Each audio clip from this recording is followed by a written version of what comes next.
Logarithmic functions. So we have to look at the characteristics of not only our formula, but our graphs as well. So of our formula, main thing is going to come from this value here, a. If a is positive, so a is greater than 0, then we have an increasing function. An increasing function is when our graph, as it says, increases. So we start low, go high. If a is less than 0, meaning a is negative, then we have a decreasing function.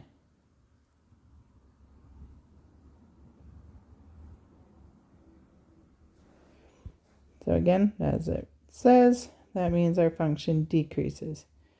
Start high, go low. B is just known as our base. It's the same idea as our base to our exponent. We call x our argument.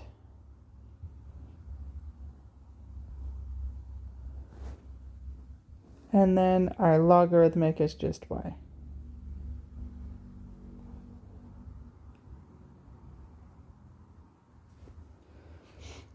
Alright, so we also need to know all of the characteristics of the graph of logarithmic functions.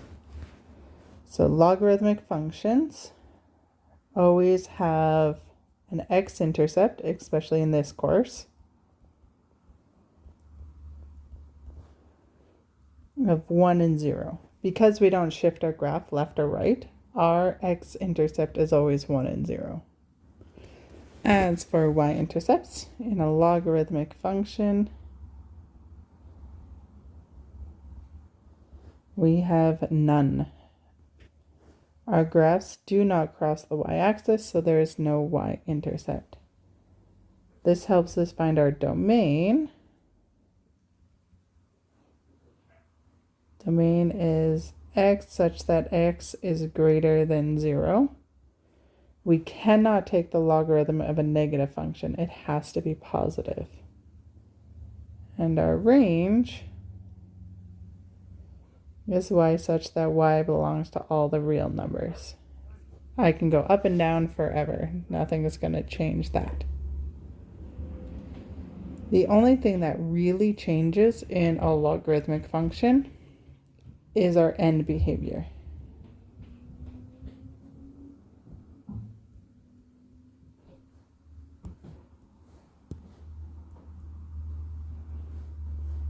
And this depends on whether we have that increasing or decreasing function we were talking about before.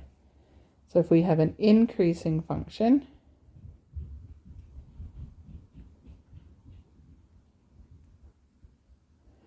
this means that our a value is positive. So that means our graph starts down here, comes up, crosses through 1 because our x-intercept is always 1, and continues on forever. So that means we start in quadrant 4 and we increase up to quadrant 1.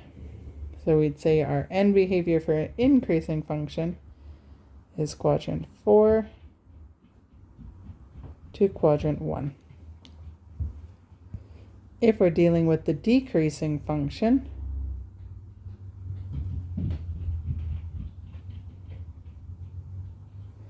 that means our a value is negative. Well, we're going to start with our Cartesian plane. And I want to decrease, which means I want to start positive. And I want to go down to negative. I want to decrease. So we're going to start in quadrant 1, and we go down to quadrant 4. So end behavior of a decreasing function is 1 to quadrant 4. That is the only thing that changes. In this course, x-intercept's always 1, y-intercept's always none, domain is always x is greater than 0, range is always y-a-r. Only thing that changes is our end behavior. We have to look for those positive or negative a values. All right. Common types of logarithm logarithmic functions. Of course, we have the common logarithm. This just means if you see something written as log of x, this means it's base 10. So there's a hidden base 10 there that we don't write. So if nothing written, it means it's base 10. Our other common logarithm is our natural logarithm.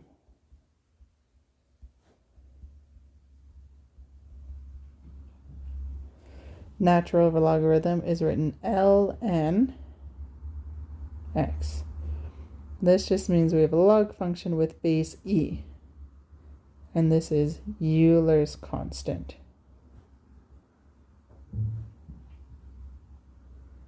We see in ln x, we just know that it's a logarithm base e. This is not on your formula sheet, it's just kind of something that you have to remember. Okay. We can also convert from logarithm to exponential and vice versa. So if I have log base b of x equals y, we can write this in exponential function. So our base stays the same. We're going to have b.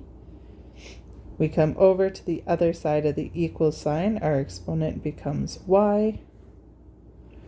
We jump back over, grab our argument, equals x. This is on your formula sheet, and I would highly suggest color coding it with highlighters so that you can easily convert between logarithmic to exponential or vice versa.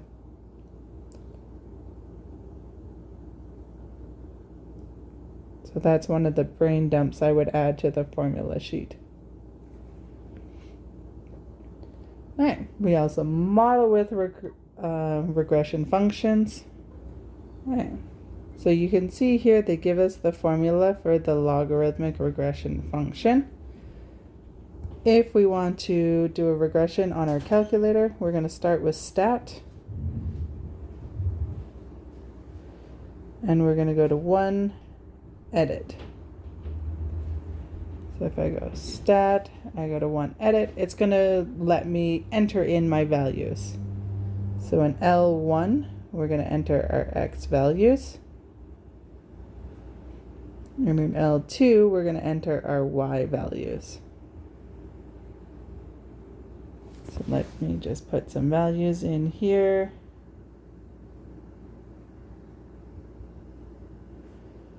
All right, then we're going to go.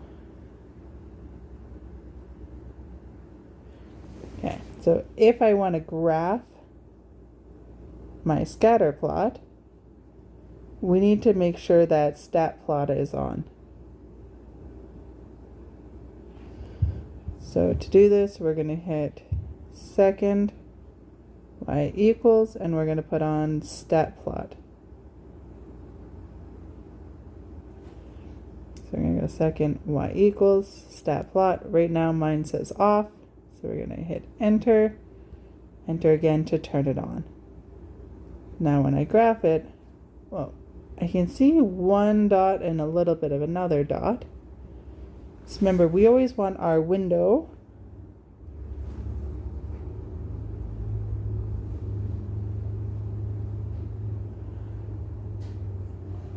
needs to be bigger than our maxes.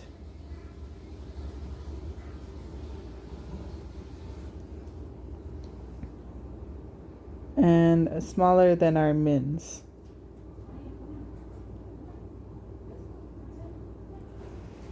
So, if you saw what I was entering, my x min was 1, so I need x min to be 0.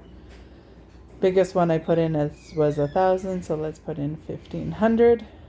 Let's say I'm counting up by 200s. My y was 1, 2, 3, 4, so let's say 0 to 5. So now when I graph this with my new windows, I can see all 4 data points. So if you can't see your graph, check your window. All right, once we have our window, now we need to actually run the regression. So we're going to go back to stat. We're going to go over. So we're going to go stat. We're going to go over to calculate now. And we want the ln regression. Remember, ln means natural logarithm. All right, so we want to go to 9 ln reg. So we don't need to change the x list, the y list, or the frequency. The only thing we do need to change is our store reg.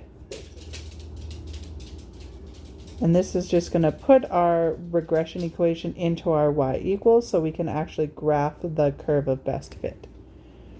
So how we're going to do this is we're going to move down and we're going to hit alpha, trace, enter.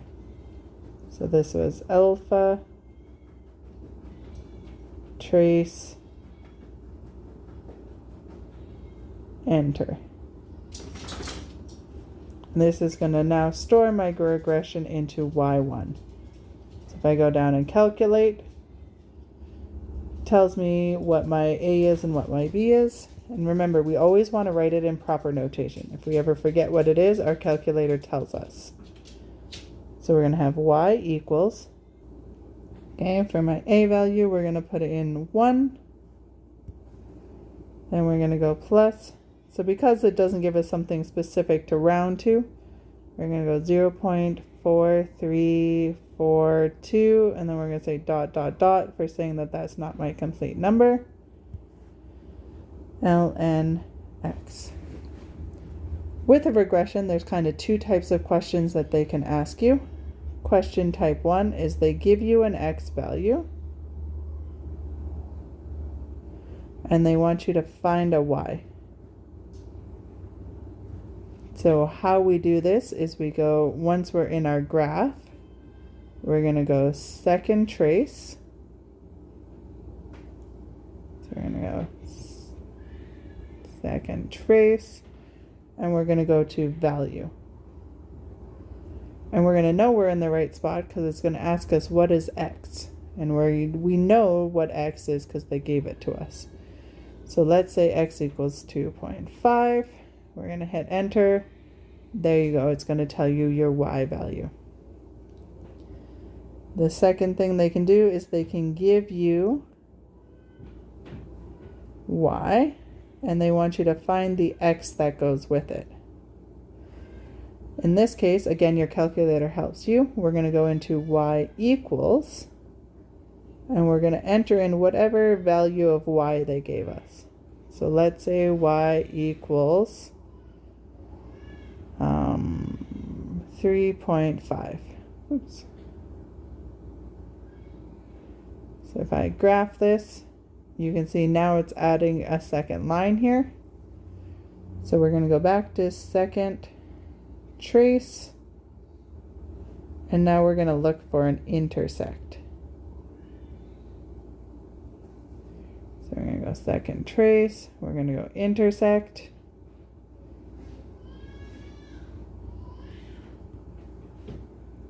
And so we're going to go to trace.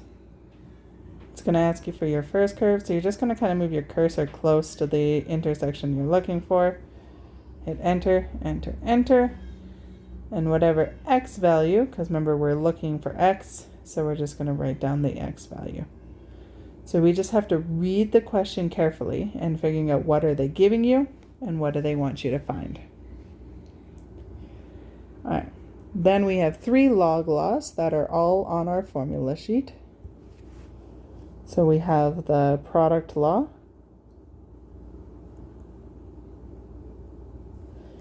This states that if I have log b of x plus log b of y, we always have to have the same base for these laws to work. I can write this as one logarithmic function, and that would be log b of x times by y. So let's say I had log base 2 of 5 plus log base 2 of 10. Well, this can be written as log base 2 of 5 times by 10, which is 50. Then we have the quotient law. Similar idea. If I have log base b of x minus log base b of y, I can write this as a single logarithm of x divided by y. So if we look at this with numbers, it's log base 3 of 100 minus log base 3 of 25. That's going to be log base b, 100 divided by 25. Sorry, log base 3, 100 divided by 25 is 4. All right.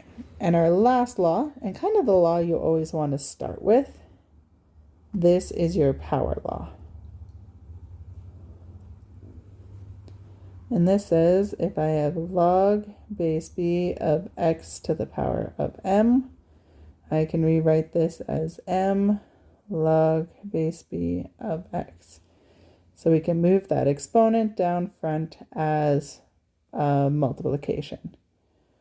So if I have log base 4 of 5 squared, this is the same thing as 2 times by log base 4 of 5. This is really going to help us when we're evaluating logarithmic expressions and when we're solving exponential expressions. And this is kind of always the one you want to start with.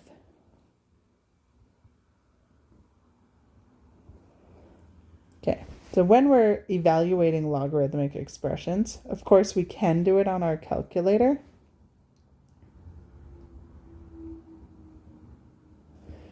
If we go alpha window, we can see we have a log base function here.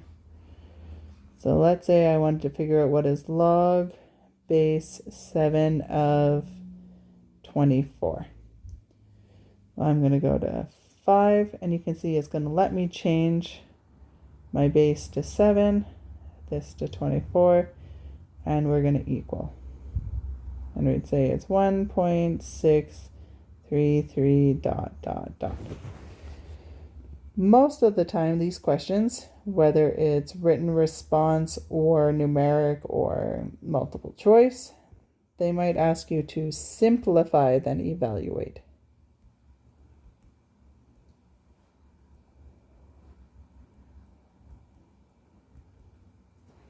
So they might give you an expression like log base 2 to the, I don't know, let's say 10 plus log base 2 to the 3 minus 2 log base 2 to the 5.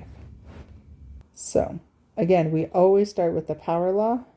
So the first thing I would do is move this 2 up here as an exponent.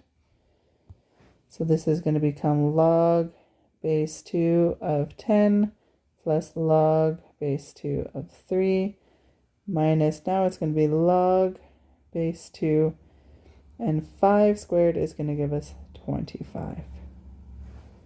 Now we're going to work left to right. If I'm adding, it tells me that I'm going to multiply these two arguments together. 10 times 3 is 30 minus log base 2 of 25. Now we can write it as a single logarithm expression, log base 2, and we're going to have 30 divided by 25. So this is the simplify part. We went from multiple logarithmic expressions and now we're to 1. So now we can put that into our calculator. The other thing that we can do for evaluating logarithmic expressions, so maybe I have log base 7 of 343, and they want us to evaluate this without a calculator. So how we're going to do that is we're going to set this equal to y, and we're going to change to exponential form. So we're going to keep our base. Our answer is going to become our exponent, and our argument is going to become our answer. And now we need to write this as a common base. So I need to think to myself, 343 is 7 to the power of what? Well, we figure out that this is 7 to the power of 3. Once my bases are the same, we just set our exponents equal to each other. So we'd say that log base 7 of 343 is equal to 3, which of course we can verify with our calculator. So my log base, I want to see what is 7 of 343. It is in fact 3. Right. We can also use logarithms to help us solve exponential equations. So let's say I have the exponential equation 3 to the power of x plus 1 minus 7 equals,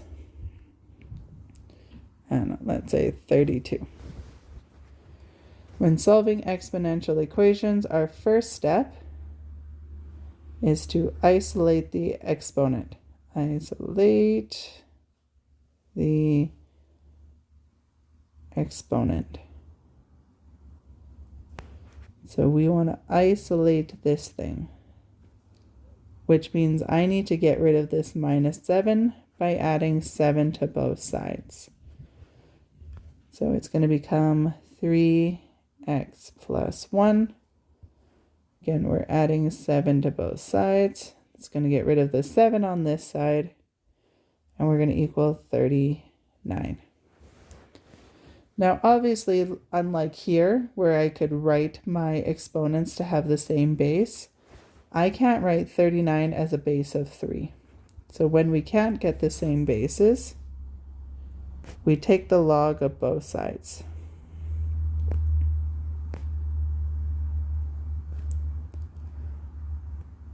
And it sounds exactly what it says. You're literally going to write the word log in front of both sides.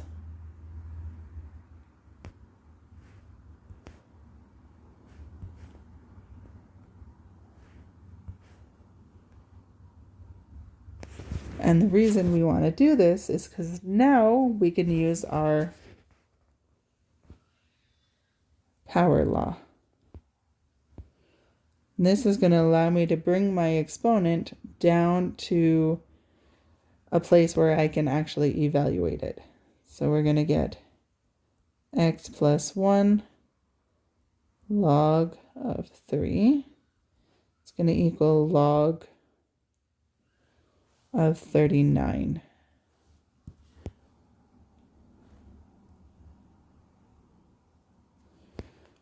And now we're just going to solve.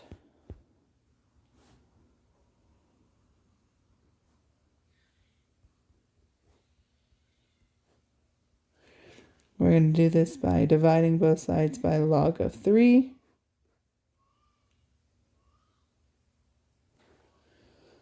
So we're going to have x plus 1 is going to equal log 39 divided by log 3. Then we're going to subtract 1 from both sides. So our final answer is going to be x equals log 39 over log 3 minus 1, which we're just going to put into our calculator. So we're going to go alpha equals, we're going to get our fraction. We're going to go log 39 divided by log 3. Let's close those brackets. Minus 1. So our answer is x equals 2.334 ...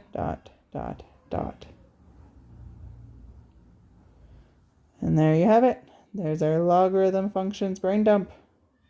Try the question, see how it goes.